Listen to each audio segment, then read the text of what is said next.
Welcome back, everyone. If you're just waking up, of course, rain for us here locally. Things will be changing, and I'm sure you're wondering why. So morning rain will give way to snow about 10 a.m. to 2 p.m., dependent on location here. Now, that snow is going to be heavy and wet in nature. It is likely that it will be plowable for those of us receiving accumulation 1 to 3 inches. Really, I do think it's going to be more towards the 3-inch side of that. Now, we also have winds to worry about later on this afternoon, gusts towards 35 miles an hour. Of course, power outages possible. And with that heavy, wet snow, also down tree limbs is a possibility here. So what we're looking at for today is rain changing over to snow at some point. We also got to worry about the wind gusts upwards of 35 miles an hour. Not only that, we'll see a sustained north breeze 10 to 20 miles an hour.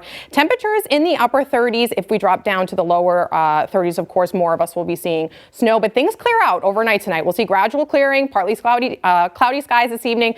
Gusts still up to 30 miles an hour with that sustained northwest wind of 10 to 20. But you see the temperatures dropping down into the upper 20s overnight. So we'll see some refreezing, some slippery road conditions. Definitely stay off the roads tonight if you can avoid it. So looking at future casts, of course, we see changeover in the Berkshires and also in Worcester County. But you see that still in the valley here, we're showing rain. And if this plays out, it's going to be goose eggs for us here in the valley. The accumulation is going to stay in the Berkshires on the minimal side. And of course, Worcester County is looking to be the jackpot for this storm. That is still a consistency that we have in play. And then things, of course, clearing out. We could still see some flurries as we head into the evening hours, but then we'll be clearing gradually overnight as we head on into tomorrow. Now, taking a look at the snow map, again, we have to see where those heavy bands of snow line up. It's very possible that this shifts a little bit more to the west and we see more accumulation in the eastern portions of Franklin, Hampden, and Hampshire counties. But at this point, it's looking like it's going to be low accumulation in the valley unless some more of that cold air really gets pulled down here, 4 to 6 inches in the Berkshires for this. And with that, of course, heavy wet snow, power outages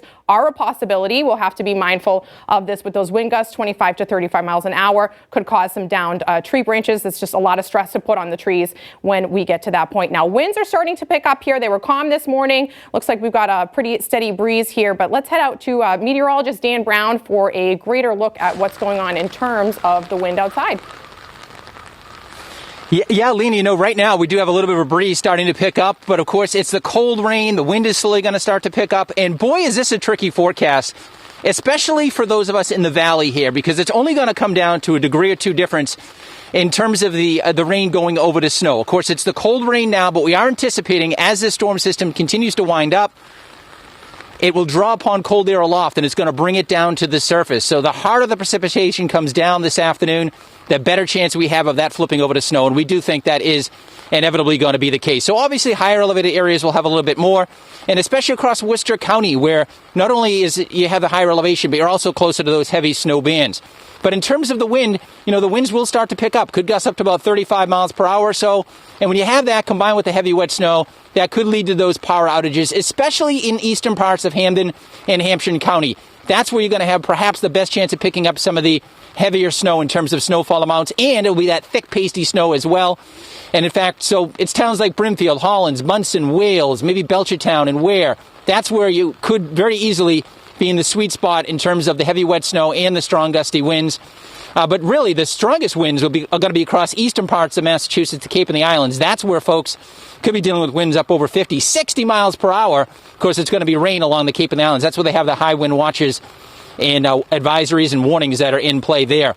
So that's the deal. This afternoon, things will be going downhill as the rain changes over to that heavy wet snow, and then it starts to stack up. It looks like it's going to be fairly progressive, so it will likely end as we go into this coming evening. But tons of moisture. You can see it down the coast, and it's all moving up in our direction. Of course, we'll be out here all morning long, and with more in the forecast, let's go back inside with Lena.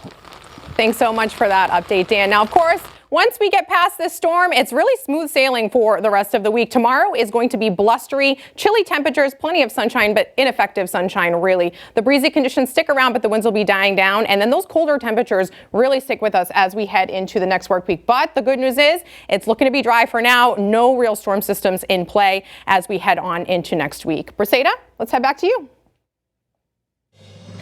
Thanks, Lena. Coming up on Western Mass News, will the first vaccine shipment of vaccines fall short in number?